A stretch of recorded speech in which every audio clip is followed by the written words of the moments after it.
Hello there, ladies and gentlemen, boys and girls. I'm making a quick video to talk to you guys a little bit about a student study plan. And even though I know this one on this document here says for physical science, this video applies for all my classes. So, all right, as we prepare for our quarter assessment, all right, we have a sheet to help us prepare and make sure that we are studying what we need to study. All right, you only have so much time in the day. There's only so much time in the week. So it's better to study the things you don't know. You already know the things you know. You need to study the things you don't know.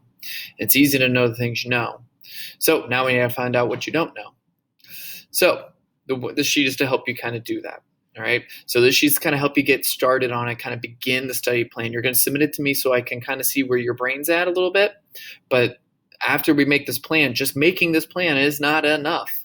You have to make this plan and then execute this plan. All right. So I just want to talk about real briefly about what you're looking at here. So you're going to open this up on Kami. You're going to go to your grades. You're going to look at your first one is to look at your missing assignments and your weekly assessments.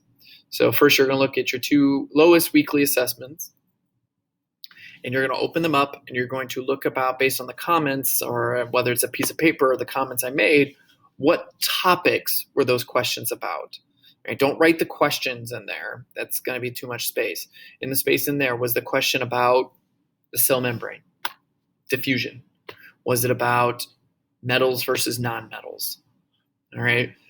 Whatever those topics were, so you can kind of see those things that you struggled with there. There might be multiple topics. There might be one. There might be none. All right. Look at the questions that you missed. And then you are going to look at the assignments that you are missing, and you're going to start trying to fill in some of the gaps here.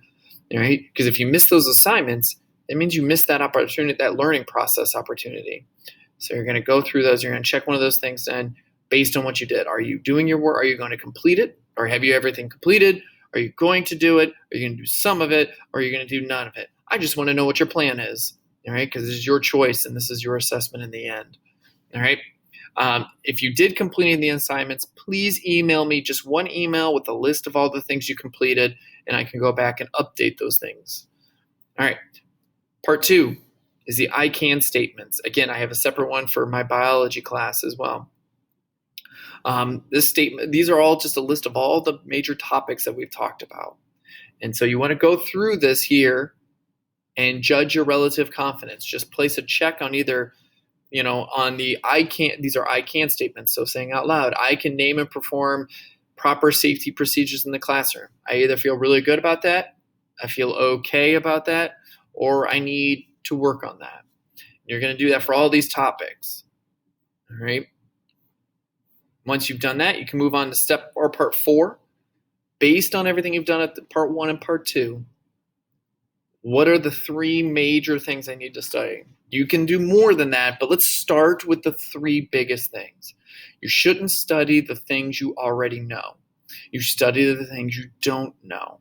And this is what these 3 topics are, top 3 topics that you don't know. Sorry.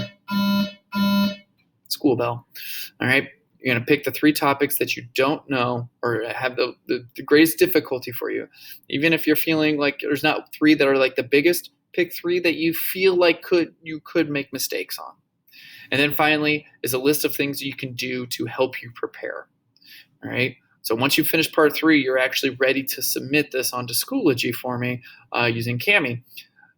Part 4 is just, okay, here are the 3 things I can do. Here's a whole list of stuff I can look at to help me prepare. All right, not every topic has an Edpuzzle video. Not every topic has a Schoology practice. But these are just some general things. Re-look into the lecture videos, looking at your notebook. For my physical science class, make sure your periodic table's up to date. All right. I like the one, try to tutor a family member, because if you can teach it to somebody else, then that means you really know it. And if you start to teach it and they ask you a question, you're like, I don't know that answer. Guess what? Now you know what you don't know, right? That's the whole idea of this.